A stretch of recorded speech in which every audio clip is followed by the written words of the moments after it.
Hello, everyone. Welcome. Welcome to Leading with Trust. This is a workshop put on by Minerva BC in partnership with PwC, and we're so grateful for your time today and for joining us for this session. It's very strange still to host virtual events and see so many people come in the rooms and recognize familiar names and see you on screen, but not be able to greet you personally and welcome you. So I just really want to say hello and welcome and wish that I could shake hands and give hugs, and just really grateful to have your time today. So my name is Tina Strelka. I'm the CEO of Minerva BC. My pronouns are she and her. And although we're dialing in today from many different places across the province, I'm coming today and I'm hosting this session from the traditional unceded lands of the Coast Salish people, who are represented today by the Musqueam, Tsleil-Waututh, and Squamish peoples. And I wanted to just acknowledge and pay my respects to elders past, present, and emerging. We've got about an hour and a half together today, and we've got an agenda filled with multiple things to engage you and inspire you and hopefully get you talking and connecting with others. We are welcoming three amazing speakers. So we've got Jean McClellan from PwC, Mumtaz Chowdhury from Pragalist Solutions, and Jesse Williams from New Relationship Trust. They're going to spend a little bit of time sharing perspectives on trust in leadership, trust in the workplace, what's changed, what's different, what's still the same and still challenges for us, what's working well, so that we can get our heads into the space of how to step into different ways of leading that really embody what we're being called to do in this new environment. We're going to have a little bit of Q&A. You'll have opportunities to check in with them, and I invite you to pose questions in the chat throughout their presentation so we can collect them and ask good questions. And then we'll have about a half an hour in breakout rooms together, where you'll be a small group and we'll pose a few questions where you'll have a chance to connect with each other and chat about what you've heard, what you think, and what's resonating for you. We promised to have you out of here by 4:30 sharp, and so we'll try to stick to our time, but I know there's a lot of really engaging information that we want to get through today, so we'll get started fairly soon. Before I do, I wanted to just make a note about Minerva BC. Minerva is a charitable organization that's based in Vancouver, and we are dedicated to advancing the leadership of girls and women. We do this through values-based leadership programs that are delivered with an equity lens. And we also work with the business community to put on learning opportunities like this, as well as initiatives to try and increase equity and inclusive leadership environments so everyone can thrive.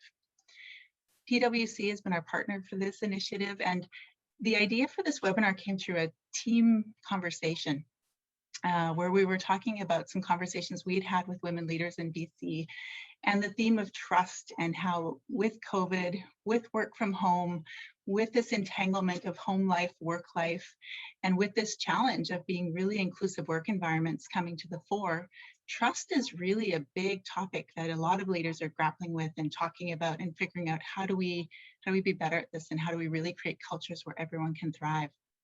And PwC came on side and said, we would love to bring that conversation to a bigger audience. And so we worked with them to craft the perspectives on what do we need to think about from a big picture perspective, global, what are the trends that are influencing our workplaces, also looking a little bit closer at organizations and how organizations are responding to all the change we've been through, and then thinking about it from an individual level. What can we do as individuals, as leaders, as workers, to build more trust in our workplaces? So I'm very delighted to jump into this conversation with you.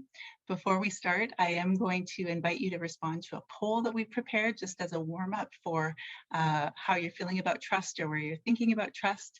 And I'll just invite Ashley to pop up the first poll. So just wanting to know what best describes your current work environment. Are you 100% remote, hybrid, a mix of both, or 100% in the office?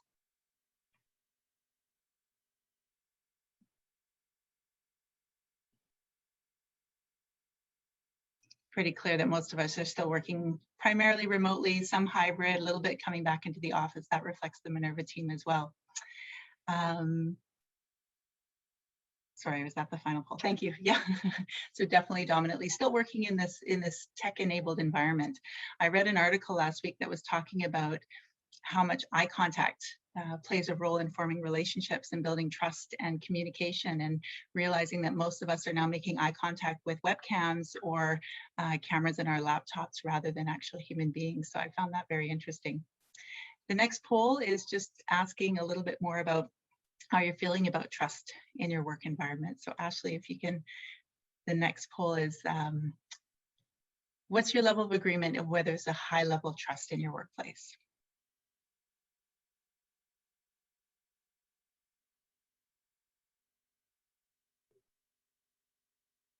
Great. Agree, neutral, a little bit of disagree, strongly disagree. Some also feeling strongly agree. Some of us are kind of more in that middle to upper range. So great that we're coming from a place of strengths. Looking forward to having time in the breakout to dig into that a little bit more. So without further ado, I do want to invite our first speaker forward. So Jean McClellan will be our first speaker. Jean is a partner with PwC. She's in the Canadian Management Consulting Technology practice. She leads the National People and Organization practice for PwC. She has over 20 years consulting experience, and she's worked with multidisciplinary teams to solve complex issues for her clients. She has spent the last decade of her career helping transform organizations and activating people and embracing technology. So she believes that people and culture are what differentiates highly effective organizations. And in her spare time, when she's not changing organizations in the world, she's spending time with her family hiking in the mountains. So welcome, Jean. I'll turn the floor over to you to have about 5 minutes to sort of share some perspectives on trust. And welcome. Hi, everyone, and thank you so much for having me here today. Yes, I think the perspective I was asked to share today was, why is trust so important in the workplace these days? And, you know, if you're feeling unsettled, you're not alone. And there are a lot of factors that are coming into the workplace that are disrupting us. So a lot of it is due to automation, but also we're seeing globalization of organizations. We're seeing new business entrants, and it really mass disruption in the business world, really right across the board. So that's resulting in a whole raft of things that we probably didn't intend. Like, so things like the hollowing out of the middle class, we're starting to see that now. And things that are very unsettling for people. So that, you know, this might actually be one of the first generations coming into the workforce that may not be better off than its parents. You know, so you add to this directed media, so the things we see on Facebook or Instagram, or if you're a little younger, maybe TikTok, creating polarization of views. Those things really stop the dialogue around really important issues, and that's creating these divisive groups within our society and in our organizations. So you pair this with a global pandemic, you put some really significant events in the BIPOC community on that, and it's really a perfect storm to create a significant lack of trust. In what we're seeing when you look at the Edelman Index, it's, media outlets, educational institutions, governments, businesses are all really not being seen as those upstanding members of society anymore. And we have to take a look at that. And so what that really is meaning is that we're needing to take a look at ourselves as leaders. We have to change. We have to change how we're governing the businesses and the organizations that we lead. And we have to do that by connecting to our organization's purpose, by leading with values, by using our codes of ethics more and more every day, so that we can help to settle people in the workforce. So, those plaques on the wall in your meeting rooms that say your vision and mission and values, those have to pop off the wall and just be embedded into your team's DNA. And that's easier said than done. So the other thing is, we know compensation is always important for employees, but more and more, being part of an organization that is socially responsible and has a social or moral initiative is becoming very important to employees. In fact, we just did a survey, and 77% of those surveyed said that they want to be part of an organization that has a higher social purpose. Leaders need to change. They need to think about that rather than just potentially a profit initiative. So, as we think about those things, we add to it this mass remote working impact, right? And the strong desire for employees to stay in a remote model, at least for some of the time. That is also creating some really interesting dynamics. So again, some of the studies that we have seen, 75% of people want to work in a hybrid model. So about 3 days on, 2 days off, that kind of model. But it does change whether you're female, if you're older or younger, if you're newer in your career. So there's all sorts of idiosyncrasies in that desire, and it's a really personal and emotionally charged kind of conversation as you're looking through. So we need to actually change our mindset as leaders to think that trust isn't earned. It is actually freely given. Now, what is also freely given in that conversation is the outcomes we're trying to drive, and the how. So not just policies and procedures, but the how, like in values, in principles, how we're supposed to conduct ourselves every day. And when you set those things up, then you can really create an organization that is nimble, that is driven and fast, and really engaging for employees as well. So, but the challenge is, and why we need to look at it as leaders, is that those structures aren't there in a lot of organizations. Even the most sophisticated organizations, quite frankly, still have quite a ways to go. And so to maybe a deep dive on one of the topics around that, I hear in this conversation around trust a lot of discussion and dialogue around measures and metrics. And so often I see measures and metrics in the workplace used as a compliance tool. They're actually seen as a sign of distrust. And what we're trying to do is work with organizations to put those measures and metrics into the hands of employees so that they can evaluate, that they can innovate, they can use them in their day to evaluate whether they've had a good day or a bad day, and flip the switch on those, right? So we don't want to get rid of those types of measures and metrics and systems we have, but we need to change the mindset that we're applying when we're using those measures and metrics in our workplace.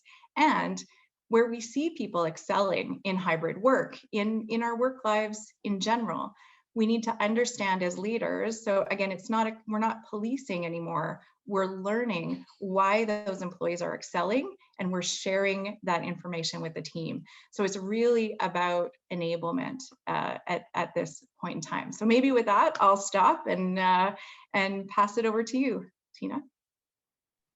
Wow, so much to pick up on there. I read a study that talked about the benefits of a high trust environment, that, it's 76% more engagement, 70% more employees feel connected to purpose. And I think this whole issue of lack of trust in institutions and systems and sort of traditional ways that you might find an outcome or success. We work with grade 11 girls. And so, we see that in sort of early days of youth and thinking about, well, where do I put my trust? Where do I put my belief when I'm making career choices or decisions about my next steps, and what's that going to look like? What is getting in the way? There's so much that sort of speaks to this being a good thing for organizations, this being a positive move. What gets in the way for organizations to step into that embracing of values, collaborative, sort of looking at tools and metrics and measures, and really probably more transparency in general about how the work is happening and being done? What's getting in the way? Yeah, so we can talk about the business elements. I think at the very crux of it is, when you give trust to someone else, you are in fact vulnerable. And because, so if you're a leader and you put trust in your team and they don't deliver, it's generally you that's accountable for that, right? That you look bad.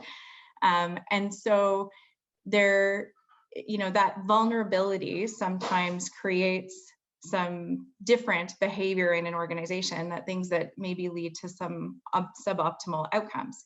And so when we examine that, it's really important to understand whether we have trust biases that we bring to an organization. So I often ask the question, do you believe that trust should be earned, or do you believe that trust should be freely given? Because if you think that trust should be earned, even before you meet a team member, you might not even know what their behaviors are, but you're bringing biases from your history and your experience into the conversation that maybe are not appropriate, right? And so if you're doing that, it doesn't mean you're a good or a bad leader. It just means you're human.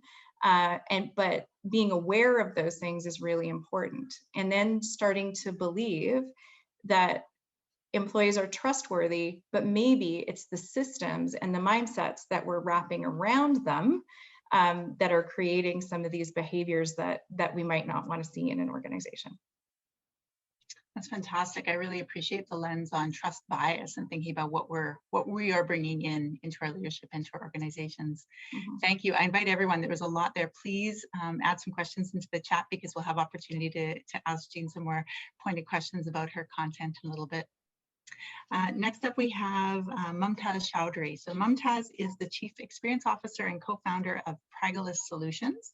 It's a boutique consultancy that partners with CEOs and senior leaders to anticipate change before it arrives in their organizations.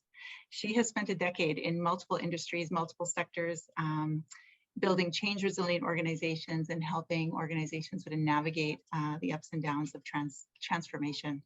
Mumtaz knows it's not managing change as a one-off event, it's building change management skills for the future. And so now we're going to dig in a little bit more to what happens in organizations and how do we work as a system and a group together when change comes, and how does trust play into that. So Mumtaz, over to you. We'd love to hear what your perspectives are.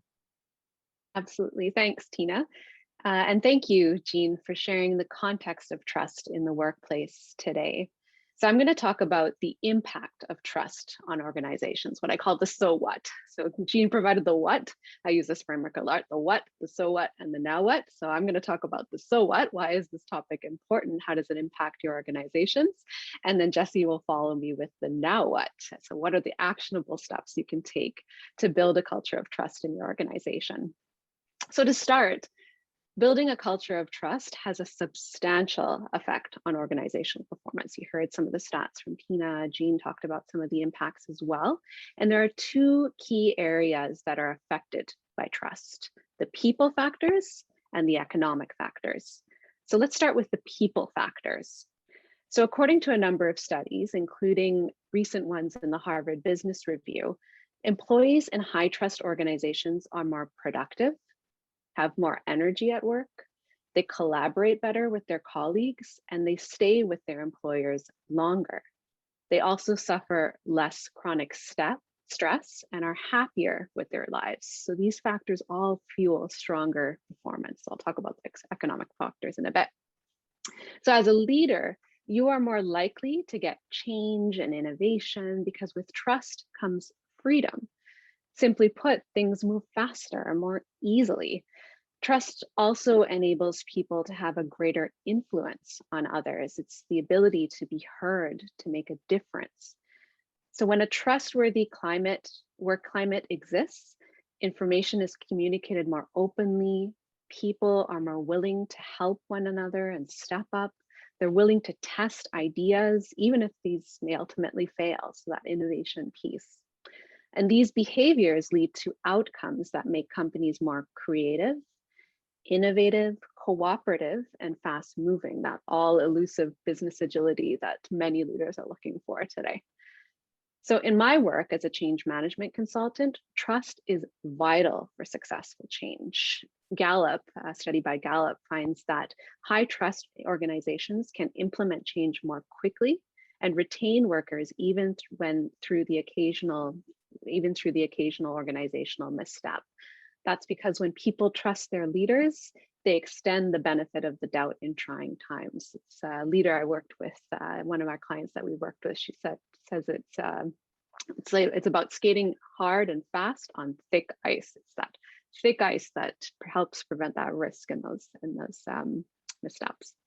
So leading with trust means leading with facts and empathy. And I feel like that's a superpower.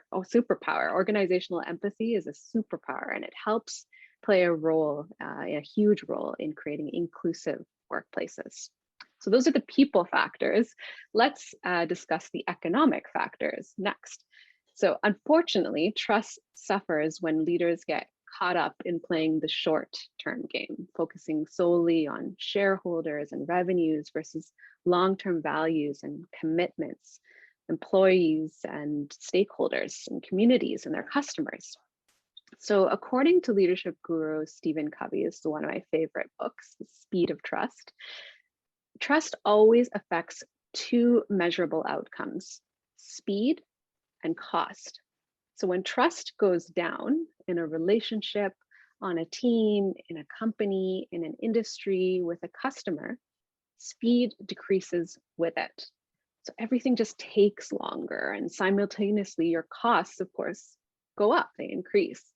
With everyone checking up on everyone else, it just costs more. So in relationships, on teams, in companies, that's a tax, right? It's a trust tax that you're creating. Where trust is low, everything just takes longer and costs more. On the flip side, when trust is high, speed goes up and cost goes down, creating a trust dividend. So versus a tax, we're creating a dividend of trust. Numerous studies from the Great Place to Work Institute and elsewhere have found that companies with high trust cultures have greater financial success than those who don't. So a lack of trust is the biggest expense in organizations. It's a tax, right? It's not there. A Watson-Wyatt study shows that high trust organizations outperform low trust organizations by 286% in total return to shareholders. High trust organizations also experience stock market returns 2 to 3 times greater than the market average. They also experience turnover rates approximately 50% lower than industry competitors. And in the end, they experience greater customer, client, and patient satisfaction. So as you can see, establishing a foundation of trust in the workplace is the smartest investment you can make for your organization. So to conclude, by making a commitment to build trust in your workplace, you're investing in the emotional health and well-being of your employees and in the communities in which you live and work. After all, if a third of our lives are spent at work, our businesses ought to be places that accommodate basic human desires for positive relationships. The best workplaces make a strong business case for trust, and they show that trust can make for a better kind of business. So I'll close with a quote from Warren Buffett on the impact of trust in the workplace. Trust is like the air we breathe. When it's present, nobody really notices. But when it's absent, everyone notices.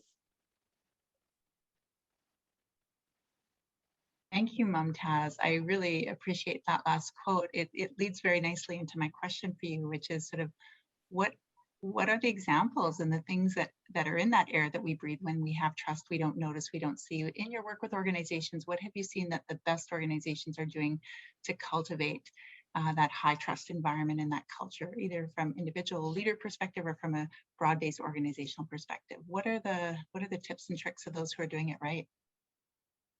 Well, I think what Jean said really spoke to me around the biases around trust. So if you come at it from a lens of positivity and good intent and expecting that people always do their best and try to do their best and bring their best selves to work, then trust is innate and trust is implicit, and you build a culture of trust as a result.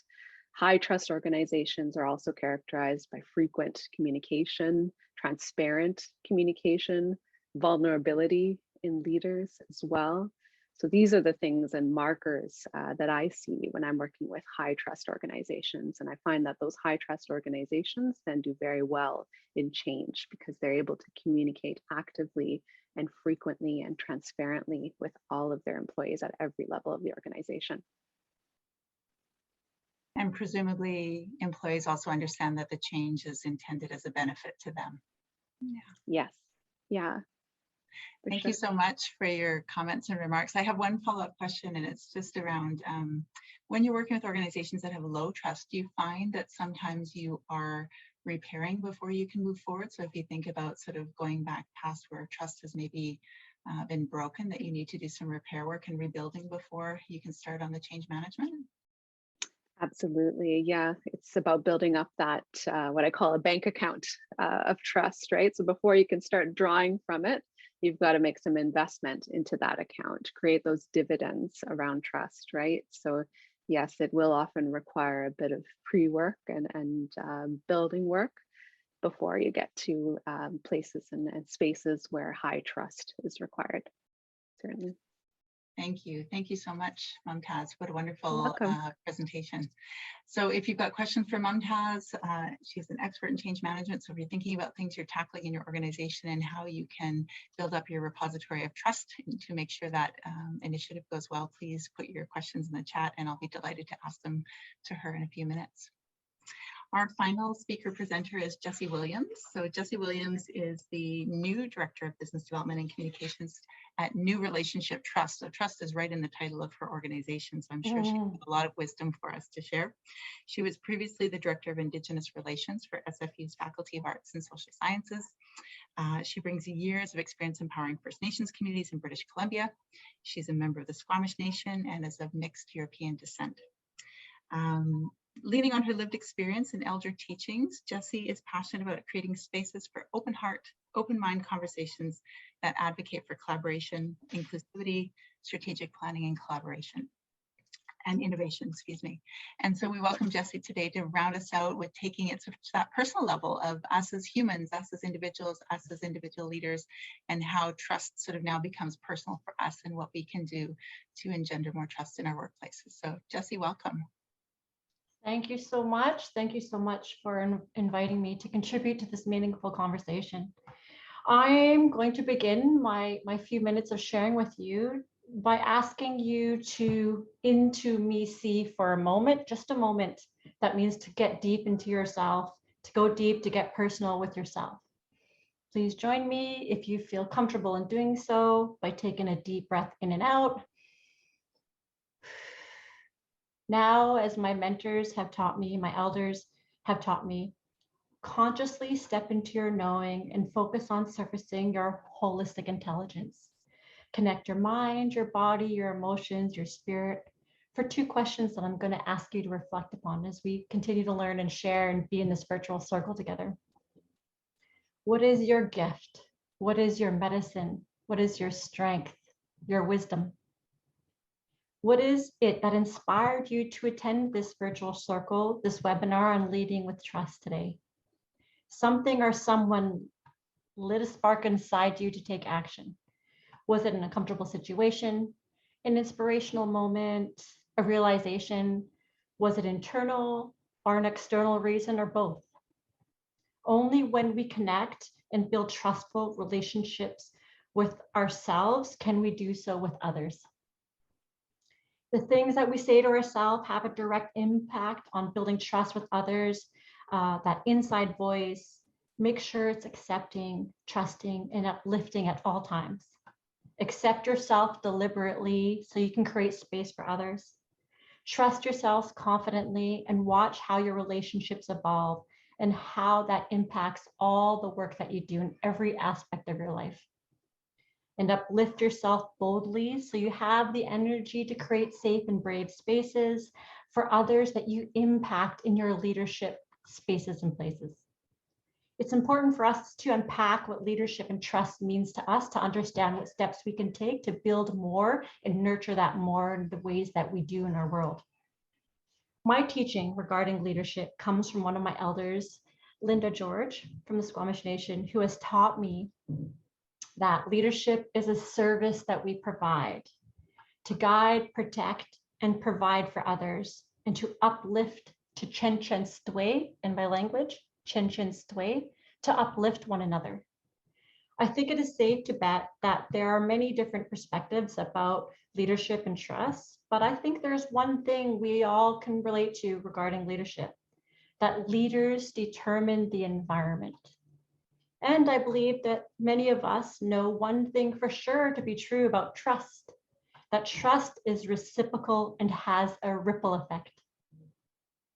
This means leaders must trust first. If I trust you, then you give trust back to me. Also, trust is one of the most important jobs as a leader because it has a direct impact on team and organizational success.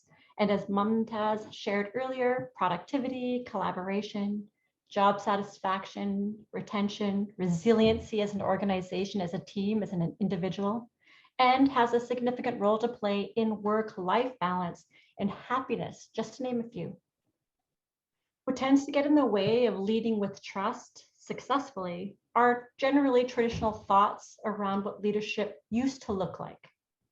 We've been taught back in the day that we need to be less personal and to be more professional, and not to be too vulnerable by showing our feelings, and that trust has to be earned, which was also shared a little bit earlier.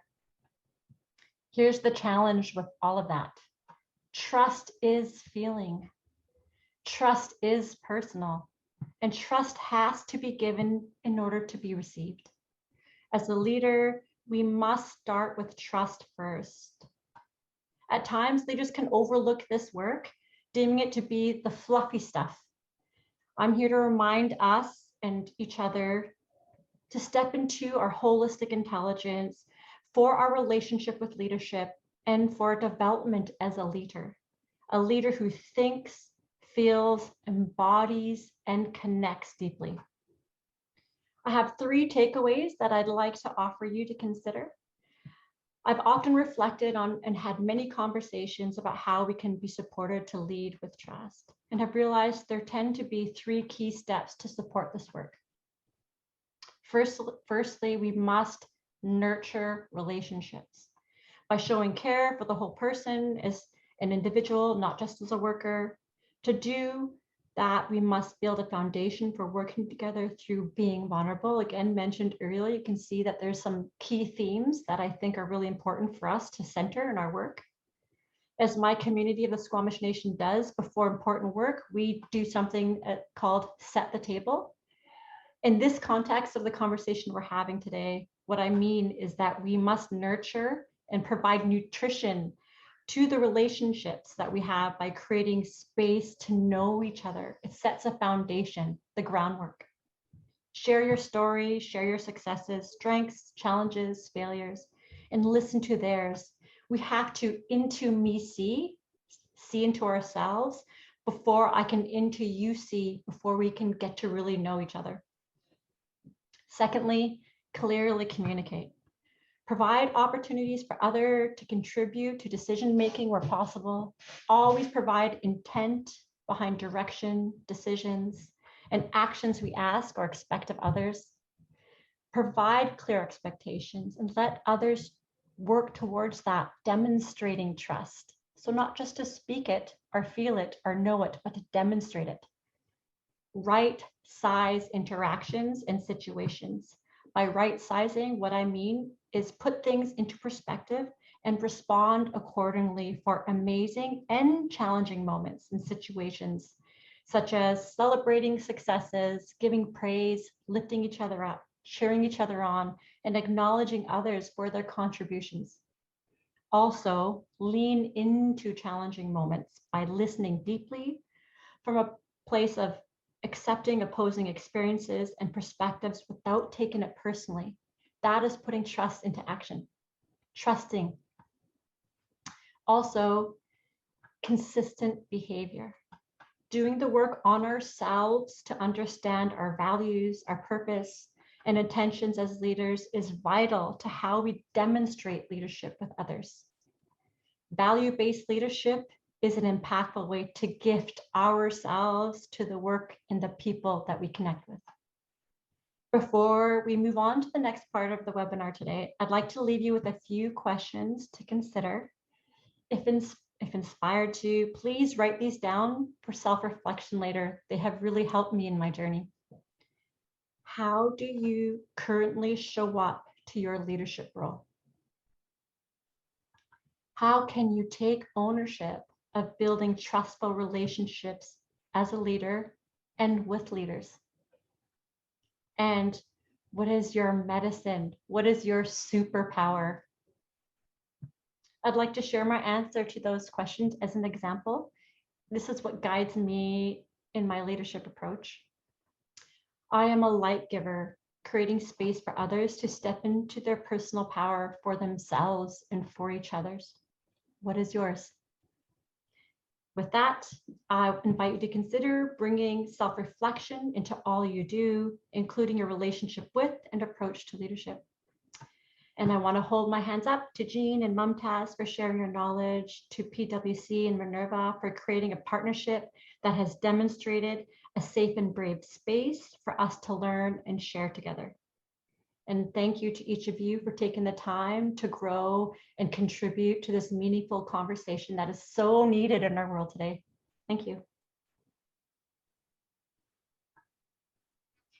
Thank you, Jessie. Thank you so much for those beautiful words and your perspective. I always feel so inspired to hear you talk about leadership and your approach and how much you know yourself and know your values and know how you're showing up in the world. It's such a clear indicator of how you can step into relationships. I was curious about your comment about trust being reciprocal, and I'm wondering if you can talk a little bit more about your experience in creating that and building that in the work environments you've been in. So how do you, if we're leaders and we're showing up and we're giving trust freely, how do we step into those reciprocal relationships and also ensure that, as Jean mentioned earlier, the outcomes do happen, and you talked about consistency, you talked about communication. So talk about reciprocal trust, but beyond the giving of it, what other responsibilities come into play when we're giving and receiving and supporting each other in trusting relationships? I think giving and receiving is a principle that many of us have, and it's something that's shared to us or demonstrated to us by our mothers, our grandmothers, most of the time, but also our grandfathers and our fathers. Our older siblings, our older cousins. At least that's how I reflect upon giving and receiving in my family. And when it comes to reciprocal trust, giving and receiving, I think what I have learned and what has been demonstrated by the leaders that I respect and strive to be the most like, what I call it is, when I think about how I build trust in order to make meaningful change in the world, I look at it as doing first. So what that means is I step into vulnerability. I step into sharing myself. And I used to think that didn't create space for others to see me as a leader. When I was younger, I felt like that was something that other people might have in the past deemed as being weak or not as a traditional leader, so to speak. But what I've realized is once I realized that it was being welcomed and invited, and as I was able to progress my career in a way that allows me to create space, because that's my whole purpose as a leader, is not to be a leader. I never aspired to be a leader, resisted it actually quite a bit. But what I do strive for is to create space. In order to create space, we need to be sometimes upfront, even if that's not the first place we strived for. But when I trust, when I share myself, when I give myself, might give my time, but also speak to and share the things that I'm passionate about, the reason I'm there, the things that I'm worried about, the things that I think I'm not as strong at, but that we should talk about together to understand who we need and how we bring others in to help and support that work to make meaningful change. That others are honestly starving for that energy. And I've been invited into so many spaces and places that I can't even fit it into my schedule. So I have to, choose strategically. Strategically, I mean, choose things that allow me to live a whole life and feel like I am living my best version of my life. And I think that is and has always led to receiving trust back and being invited to have meaningful conversations, to contribute to work that creates social impact and creates a better place for all of society to be a part of. And so, I mean, I think that's the strongest teaching I ever received, was to step into it first, to be the first to step into it. Once you get into that place where you know yourself well enough to understand what your strengths are, your passions are, what your weaknesses are, what your fears are, but understand and feel comfortable talking about that, I can't tell you how many times that has created space for others to do the same. And and others who have probably not done that many times with other people. And they've actually, I've had people share that with me, like, whoa, this is different, but I like it. And it's something that I think you'd be surprised that happens. The light you get back when you send light out is it's hard to explain. There's no degree, there's no real tactic or skill. It's about being a good human in the world. It's about being a good person. Simple. The most simple, basic gift that I've ever given of myself is just to be a good person, and good things happen. So that's what I think of when I think of giving, receiving trust, and creating space for that. Thank you so much, Jessie. I really, really appreciate you sharing a part of yourself and giving us insight into sort of how you lead and how you approach these conversations. This has probably answered this question a little bit, but I want to give space for Jean and Mumtaz to answer as well. There's a question from someone in the group who says, how can I take ownership as a leader and with other leaders? So building trustful relationships, what can I do to take ownership? And I think sometimes, if we think about the initial poll, people were sort of in that middle ground of, pretty trusting, somewhat trusting, maybe a little bit not too trusting environment. If we're in environments where maybe trust isn't really given, or we've come up in our careers learning how to earn it, how can we step forward in this intangible way? So Jean, Mumtaz, I'd love to invite you to comment on that. Yeah, I think it's probably a leap of faith. Right. So this story comes to mind where I was a younger partner, and the things I would say, some of our systems and our metrics and our evaluation criteria and things probably were creating distrust among my partner group, and they were probably kind of creating an environment where we weren't working together. And it was really a conversation, to Jessie's point, leaning into a conversation that was really sticky to say, look, if I trust you, if I work with you, I actually might be very, I might not be compensated the way I need to, or I might not be rewarded or seen as contributing in the way I should be. But there was a group of us that just did it anyway. We just believed that we should act in a different way. And there was this mutual understanding that we got to through that conversation, that we would just have each other's backs, and that we would start to do things differently. We would start to lead with trust in each other. And that has spurred a huge culture change in our consulting part of our business. It's probably resulted in our revenue numbers to double as a result of it. But it was really, that just leaning into a hard conversation and taking a leap of faith with a group of people is really what I would characterize as one of those defining moments for me. I don't know, Mumtaz, if you have something to add there. Yeah, I like how Jessie characterized it as leaning into those challenging moments. So in my case, as a change management consultant, of course, you encounter resistance to change quite often. And I see resistance actually as an opportunity to deepen, enrich, nurture those relationships with people, finding out a little bit more about them. What could be behind that resistance? Maybe it is something plausible and credible that we need to act on from a change team perspective. And so leaning into those challenging moments rather than seeing them as a challenge, perhaps seeing them as an opportunity to better yourself as a leader, to improve your team and their performance. So certainly, I think that's the tactic that I take, is to lean into those challenging moments, see them as an opportunity, and embrace your vulnerability as a leader to make it happen better. Thank you. There's a question in the chat. It's directed at Jean, and it is very PwC specific, and you may not be in a position to sort of answer and speak on behalf of PwC. So I'm going to broaden the question, because there were comments earlier about, lack of trust in our institutions and our systems, in organizations, that organizations who pursue very short-term gain and don't take a long-term view are sort of losing out or sort of having lower trust environments. And so this question really is about compensation and ownership and shareholder profit and CEO profit. And what are organizations doing when we're living in this polarized world, where we're seeing the middle class disappear, where we're seeing income inequity happening? And there is mistrust for those reasons. What can organizations do to balance that out, to look at how to potentially share wealth, redistribute wealth, compensate employees differently?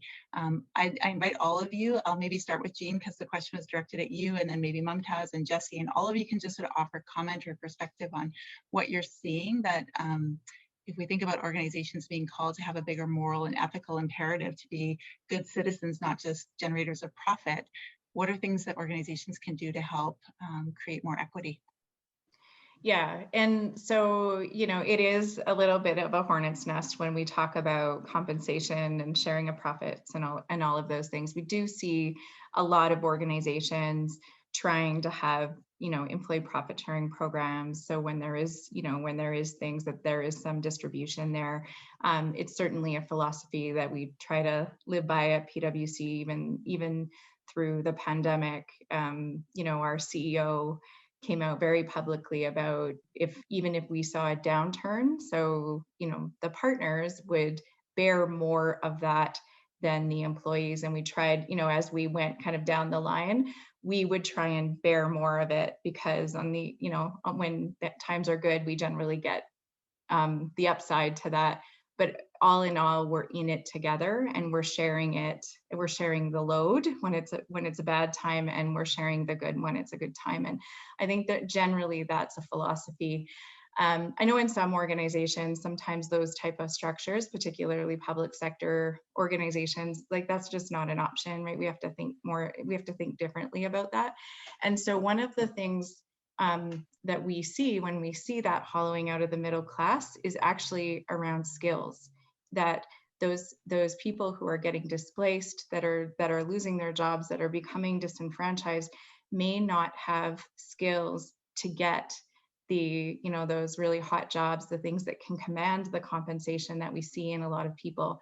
So often organizations, the gift they can give is upskilling programs and journeys around that, right? And so, that's really one of the things that in an organization potentially where, you may not be able to get to that true compensation question. I think it's a long, drawn out conversation we'll have as a business society and community. Upskilling is probably an easier gift to give, and one that benefits the organization and the individual at the same time. Thank you. Mumtaz, do you have anything to add? So I've seen a couple of examples of ways to garner trust. One I'll give in our context, in the Vancouver context. A local mining company in the midst of the pandemic, of course, had a major economic downturn, experienced poor, productivity and returns in their business. And rather than cut their employees' compensation as a result, they decided to give their entire executive team, I think it was a month or 2 months off without pay, to help the company recuperate and recover. So it was kind of speaking to what Jean talked about, is the leadership team working to build trust amongst the organization by sort of, I guess, throwing themselves on the sword first, putting themselves first, right? And, showing that action. Another example that I'll give, a notable example in the news, is the Seattle-based company Gravity Payments, I think it's called, and their CEO, forgetting his name now, Dan Price, he took a substantive cut in his annual salary. Yes, Dan Price, everyone's like, yeah, that's the one, and inspired other entrepreneurs to do the same. So he instituted a minimum wage of $70,000 per year for everyone in the company, including himself. So he went from $1.5 million salary to $70,000 himself, and is, I think, still implementing that over a few years. But yeah, so he did it to take a stand and to show that, leadership has to come from the top. You've got to lead out front in those types of circumstances. And if you want to create economic parity and inclusive and equitable workplaces, then you've got to take that step and make it happen and make a meaningful difference in the workplace and in the world. I appreciate you sharing that story. It's a great story. If you're not familiar with it, he's very outspoken as a CEO, taking a massive pay cut, and then through COVID negotiating individually with employees and having all the individual employees figuring out what they could reduce income, salary, hours or not, and then finding a way to balance so no one was left without employment. He is a unicorn. I think Lena said in the chat, he's a unicorn. Yeah. Definitely a leader. Jessie, anything that you would like to add about the compensation payment, equity, finding ways that we all benefit from the work that we do in organizations? 100%, extremely important. And when I think about what I'm seeing in regards to the kind of social responsibility, corporate responsibility, in creating more equity in the journey towards, I see that people are one, bringing more voices into the conversation, which I think is important. And then there's others, organizations and companies such as this partnership, creating more space for us to discover what that looks like and what that means to share and learn from each other, because we're all in this together as a society. And I see more kind of strategic planning happening about it because of those conversations and the learning and sharing. And that it's a journey. We have to remember it's a journey towards that. And the reason why I use the word journeys because we are ever evolving, always ever evolving. We're always, as the earth is on a continual turn and the seasons come and go, we are all energetically connected to being responsive to the needs of our current time. And that changes. I think about the conversations I have with my elders and my knowledge holders and my children and others when I'm asking questions as I think deeply, as I often do. And I can tell how different the perspectives are and the feelings and the suggestions and the knowledge that comes to those conversations about compensation based on the time that person was evolving as a person and growing into their roles and contributions to the world, and how different that looks. But what I do know is that organizations and places and spaces need to be organic, and we need to be responsive, because all of this work is living and breathing. It's like a journey, it's not a destination. And so I think how we envision and how we develop compensation in an equitable manner for the contributions that we give to our places and spaces that we gift our time to, I think just needs to be organic. And we need to one, participate in places and spaces to understand what that looks like this, and to contribute to the conversation and feel like we understand enough about what's happening in the world to be able to do that in a responsive way. Thank you so much, all of you, for answering that question. I've got one more, and then we will move to a breakout session. We'll do a quick poll to warm you up for the breakout, and then there'll be some opportunity to have discussion and dialogue with some of the folks that are here on the webinar today. So my final question is for the benefit of our new Emerging Leaders program. So Minerva just launched an Emerging Leaders program for new leaders, sort of first opportunity in leadership, first team that they're managing, first step up from being an individual contributor. And so I would love to ask the three of you, if you were going to give advice to a new leader about how to build trust in their relationships with their teams, with their employees, what is your best advice that you can offer a new or emerging leader? And I will be sure to pass it on. So Jessie, let's start with you, then Jean, then Mumtaz. One wisdom nugget I would like to leave or share with emerging leaders is to find your people.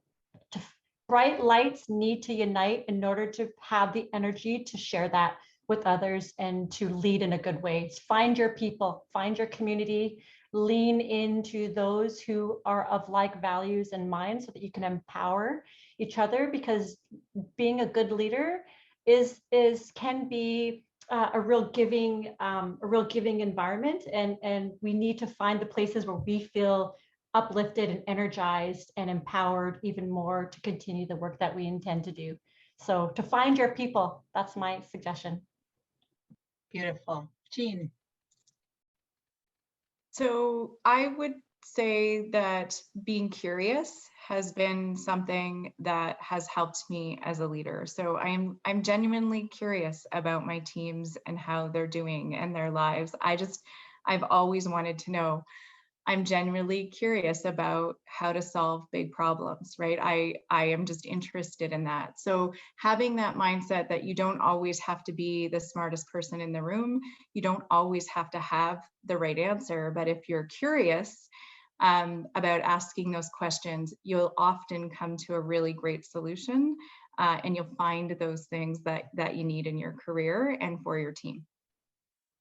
Big lesson in leadership. You don't have to know it all. And Thank you, Steve. Thank you, Steve. Mumtaz, last word to you. Yeah, my advice is related to Jean's, I guess, is to ask and listen. So the listen part is really important, asking those questions, but actually actively listening to your people, your team, your employees as to what their needs and concerns and inner desires are, so that you can act on that, right? Create that space and place that Jesse was talking about for them to thrive and grow and succeed in their careers, because that's the greatest marker of a leader, right? Is when your teams succeed and do well. So ask and listen, I think, is my advice to new and emerging leaders. Fantastic. So find your people, be curious, ask and listen. Thank you so much, the three of you, for your presentations, for sharing your wisdom, for answering our questions. So the next part of our session, we have dropped off a few participants. I hope you stay with us. This really is an opportunity to connect with others, build some of your network and your relationships. We are going to move into small breakout rooms. They'll be randomly chosen. You'll be probably with 5 to 7 participants. And we do have a couple of questions to guide your conversation, which is really what's stuck with you out of this session. What's resonating? What are you thinking about? What's something that's noodling around in your brain because of what you've heard today? And what are some actions that you might take in your own workplace, in your leadership, in your teams to build up your repository of trust? So just an open-ended question to inviting you to talk about what you've heard today. We are going to pop up one more poll. I think Ashley's got one more poll for us to respond to before we do the breakout rooms. We'll come back at about 4:20. We'll do a quick wrap at the end, and we will sort of complete the session at 4:30. So what better reflects your company's position on trust? Trust is freely given, trust is earned. Wow, pretty close, 50-50, a little higher, a little lower. Trust is freely given, trust is earned. So right now, most organizations, we are earning our trust, we are proving ourselves. So great topic for discussion in those breakouts is how can you shift that mindset to giving trust more freely. So I'll invite you to join the breakouts. Ashley will put you into different rooms. You just accept the breakout room that you've been put into, and I wish you a very rich conversation with some of the other participants in the session. Are we all back? Welcome back, everyone. Thank you for staying around. Thank you for the conversation. I really loved the conversation I just had in my group. So thank you so much to the 6 of you who were in the session with me. I learned a lot and could go a little bit deeper into these concepts. I hope that today has been meaningful and valuable for you. I hope you're taking something away that you can noodle over and think about. I hope you accept Jesse's challenge to do some self-reflection on what was the spark that brought you here and how can you carry that forward in your leadership? What is it about you and trust that you can step out and make bigger in the world and to find your like-minded people? I hope that you found some like-minded people here today that lit some of your fire and created that spark and re-energized you for the work ahead. Just wanted to share a little bit about what's coming up from Minerva. I think we have a quick slide to share just about some of the events. We do have a couple more free events coming up. We are doing another webinar like this with PwC. We're still working on the topic. So when we send you the event feedback, if you have suggestions of things you'd like to dig into, we'd love to hear it. Next week, we have a workshop on men as allies and gender equality. This is a men-only event. I think there's just a few tickets left, few seats left. So if you are interested, you can reach out to one of the Minerva staff or visit our website and be able to register for that. That's on June 2nd. And Wal Baween from HRX Technology is the facilitator of that session. In September, we hold an annual Inclusive Leadership Forum. So it's 3 days of content and information. You can come for a day, you can come for 3 days, and sort of dig in a bit deeper into how can we create environments that are inclusive and sustain and propel equity forward. That will be the 3rd week in September during Gender Equality Week. And we will have an upcoming workshop with PwC in the fall, topic to be determined. We're also running our leadership programs. We have Women Leading the Way, which is for mid to senior women leaders. It's a values-based leadership program. And we have our new Emerging Leaders program. Our 2nd cohort will launch in October. So information is available on our website. It's a really great way to invest in your women leaders and build that trust and capacity at the women in your organization. So if you're interested, please visit our website, and we'd love to have you join us for our future events. Once again, my sincere appreciation to Jean, to Mumtaz, to Jesse as our speakers. Thank you to PwC for coming on site and helping us bring this conversation to life and beyond the walls of Minerva's sort of virtual team boardroom, and being able to have a really important discussion about how we can continue to create workplaces where everyone can thrive as we move away from our COVID experience and into recovery and continuing on our path to being inclusive workplaces. So thank you for your time today. Really appreciate it. And yeah, we'll see you soon.